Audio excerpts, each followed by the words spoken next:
Hello and welcome to my channel, Lifestyle Change Straight Talk to You. Thank you for joining me again for another session. I hope that you guys had a great week and that you're doing well. And of course, we're all here because we want to try to make some improvements in our life. Today, I'm going to talk about life, work, and time balance. So it's important because a lot of us have too much on our plate and we're headed for burnout. And so if we're not already there, I would dare to say that a very high percentage of people are already there at that point. And so a lot of people always say that they don't have time to do this and they don't have time to do that. And I've been guilty of it because mostly everything that I talk to you guys about, I've kind of observed myself and I've been guilty of many things. That's why I can spot it. That's why I know it when I see it, because I've done it. And so these are just a few things that I've learned during the course of my life. I am now a lifestyle coach. Used to be former bodybuilder and personal trainer. And so I just figured there was a disconnect and I needed to be on the other side. Well, this is just where the Creator has me going. And so this is just it. So I'm paying it forward. And today I'm going to talk about, again, life, work, and time balance. So you have to take time out to take a look at yourself. I've said it in several sessions, to see what you need to make improvements on. Because if you're burned out, you're stressed out, something is broken in your life, for lack of using a better word. You have to have a conscious awareness of how much time you spend doing everything in your life. I mentioned in a previous session too before that maybe some things don't need to be on your plate. Maybe you're one of those people who have a hard time saying no because you feel sorry about, letting somebody down. But you got to take care of yourself first. I'm guilty of this. You're always trying to please people. You better be trying to take care of yourself first, and then you can try to see who else you can help. So, here's the thing. We need to work on planning, because planning, and I mentioned also again in one of my previous sessions, that routines and schedules work because they do. And if you're good at many of the jobs that are out there, it requires that things be done at a certain time and on schedule. And routines just really help you to stay on track and to eliminate some of the mistakes that can be made. So planning is great, especially if you have kids, man. Some parents write out their schedules on a weekly basis. I mean, these folks are just on it. You hear me? So it's something that you can certainly consider if you still have kids that you're raising, to write out your schedules. And of course, things happen in life, and you may have to make some adjustments and some changes. But have a schedule, and that allows you to see it in black and white, what you're really doing with your week, and then you can kind of go from there. And of course, if certain things don't work for you, then you make changes.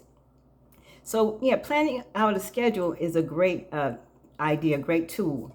Another thing, you want to try to plan your projects, of course, around your schedule, especially if you're one of those folks who work more than 8 hours, 10 hours, 12 hours. Hey, if that's your profession and that's your passion, that's on you.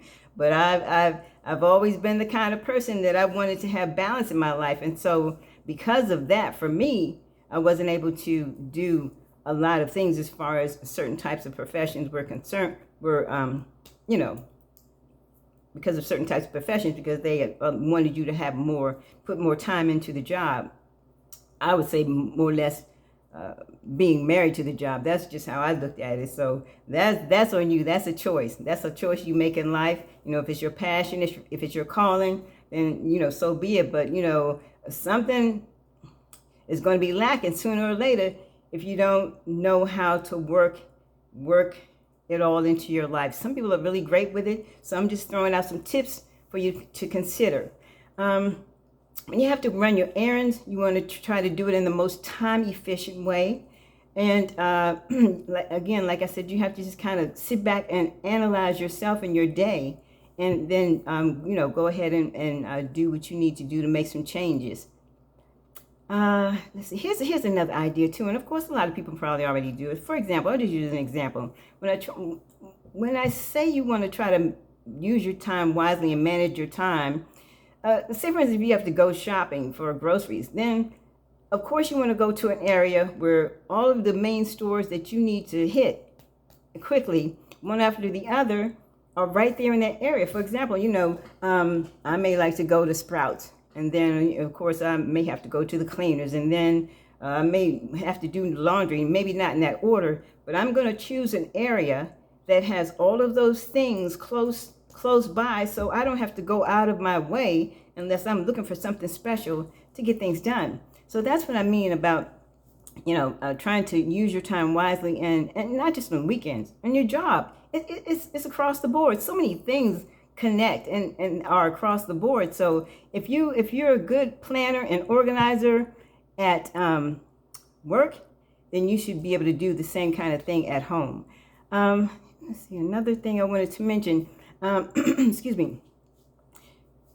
Thinking about time again, when you have kids, like say for example, if you have to drop your kids off at school, or if you're picking them up from school and you're sitting in that long line waiting to pick up your kids, what is it that you can be doing with that particular time? When you say you don't have time, how are you using that time while you're just sitting there waiting to pick up your kids?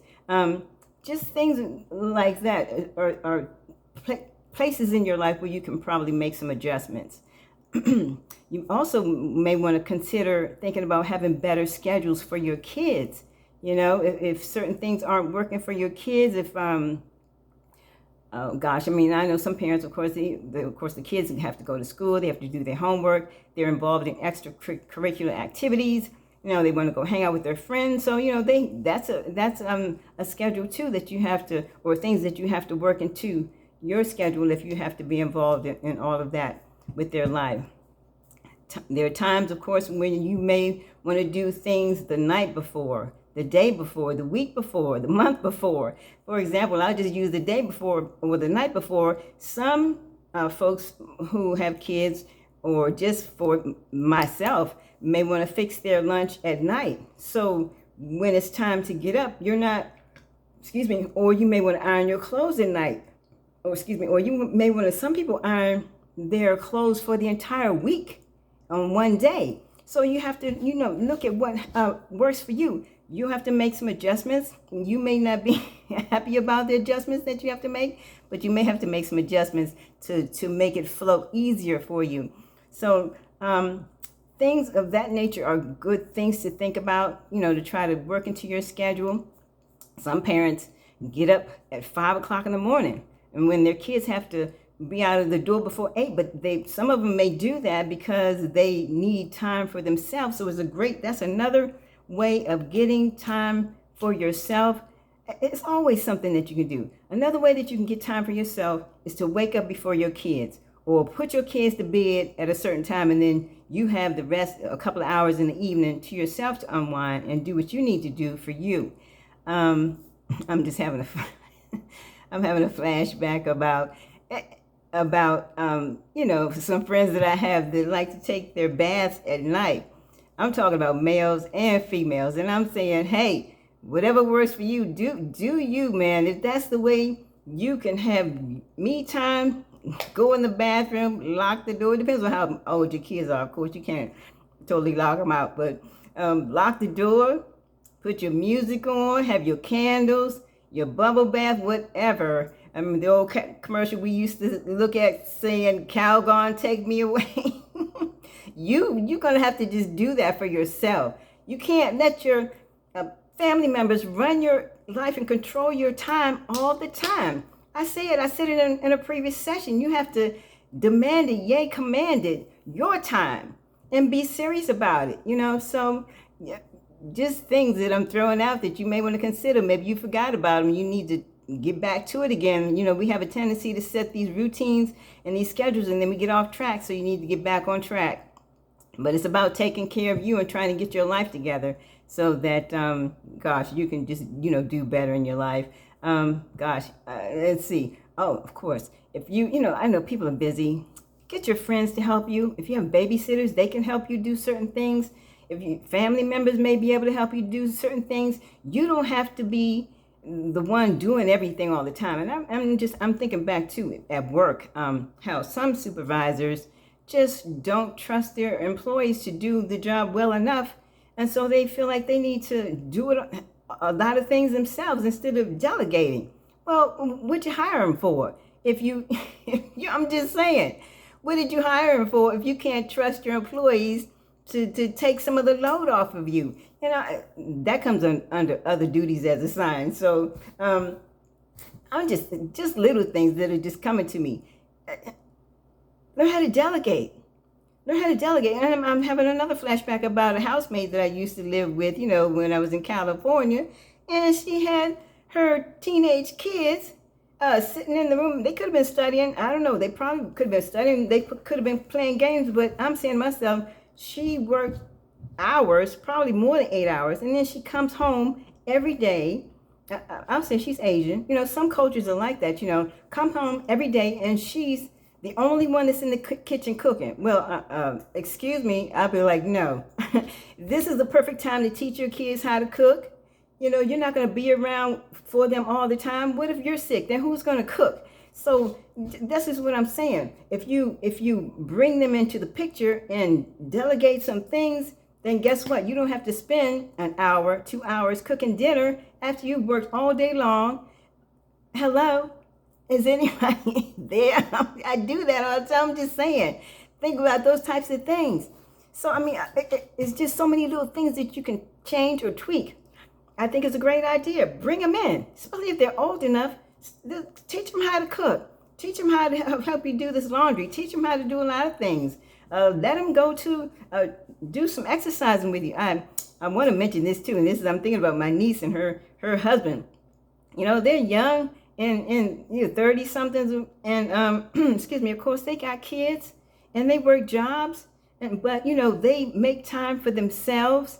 When it's after they eat their dinner, they go take their walk in the neighborhood, and if the youngest one couldn't walk, they put their 2 kids in the stroller, and everybody's going for the walk. It's a great time for them to get time in for themselves, time with the children. They're getting exercise in. You know, I was like, bravo. Here's my little hold on. Here's my little clapper. That's what people got it going on, you know. Good for you. Good for you. You're doing very well. And this is what I mean about being conscious of what you do and just trying to see how they got all those little things in there, and just that time that they spend with their family is great. So I mean, you got to sit back and think about how you can do things like that for yourself. They got their exercise in together. They take their kids along, and you know, you just got to get it done. They also do date night. Every Friday they get together. I was like, I mean, this is just a wonderful thing. It's a wonderful thing. And it really makes little things like that make a difference. That's where you get your time in. It's family time. Then you do something else for me time. Even if you have to go and, you got to have a balance. All of this is encompassed. It comes together, all of it.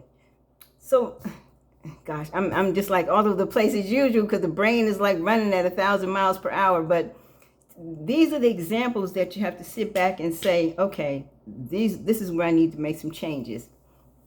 It's just wonderful what they do. Oh, and here's the other thing. I'm going back to, here's another thing about lunch. Some people may have an hour for lunch. Some people may have 30 minutes, and I'll use 30 minutes because a lot of us who work those high-stress jobs or whatever, and then some people don't eat at all. That's the worst thing you could do, especially if you're diabetic. It's just the worst freaking thing that you could do. I mean, it's just, anyway, I'm just off on a tangent with that. So if you have 30 minutes for lunch, and say, for example, you're tired that day, then go to your car, take your 20-minute nap, and take 10 minutes to eat, and then just get it in. I don't care. I just don't understand how people say, I didn't eat lunch today. I would pass out. I can't do it. I'm not trying to do it. Even if I had to have a little fanny pack on my waist, I'm going to have my snacks and I'm going to get me something to eat when my stomach is growling. I'm just not going to let, and legally you're supposed to take your lunch. You're supposed to get that in. So this is what I'm saying. We have just messed ourselves up and our bodies up to a certain extent, So anyway, that's just me. Here's another thing too. I know a lot of people are executives and they have to bring their work home. But if you don't have to bring your work home, don't bring your work home. I was one of those. It's like, and that's probably why I didn't want to have certain positions, because I'm like, after I leave, that's my time. I was very selfish with that sort of thing. So that's why I never wanted to be a high executive in a high position, because you're, in my opinion, basically married to your job. Your family, your friends, everybody else comes second. And I'm like, no, that's not me and that's not happening. So because I believe in a balance. I believe in, you go to work and you do well on your job. You come home, you have some time for your family. Then you got to get some spiritual time in. If you're on that page, hey, if you're not, I don't know. I don't know where you get comfort from. But anyway, that's just it. So we could go on about this topic, but I just want to throw out a few things about time and life balance. So again, you got to be conscious of what you do during the course of your day. Check it out. Check out your life.